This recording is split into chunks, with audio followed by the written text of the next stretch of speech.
Your book is titled The India Way Strategies for an Uncertain World.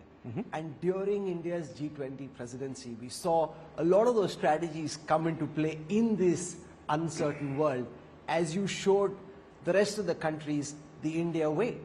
In India's journey as a country moving from being a middle power to a world power, how significant do you think the Delhi Declaration is? I think it's very significant, Rahul, because for a variety of reasons. One, the G20 itself is the premier global forum today. More so when we see the UN completely gridlocked, when in fact many other groupings are either divided or shall I say not functional. So this is actually in a way the coming together of the top 20 countries of the world.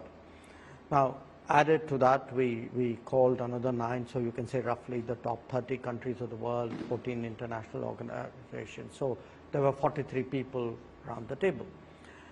Now it was significant because in a way it was a test, if you could look at it that way, of our ability to really shape the global agenda.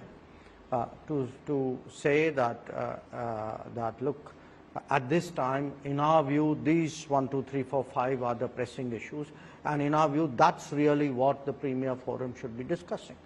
So to the extent that we actually got the G20 to focus on the global south, to look at today's world and its problems in a particular way, I would say that in itself was one achievement.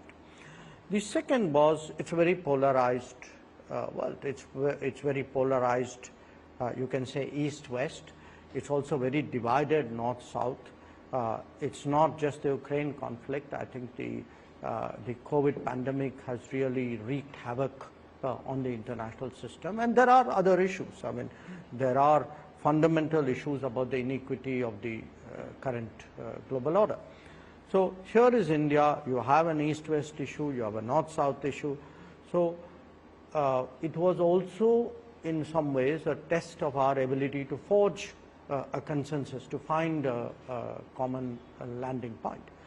And then it was for ourselves, you could say a self-imposed or a self-set way of testing ourselves, that today, you know, in the past we've always done any gathering in a very kind of sarkari, bureaucratic way.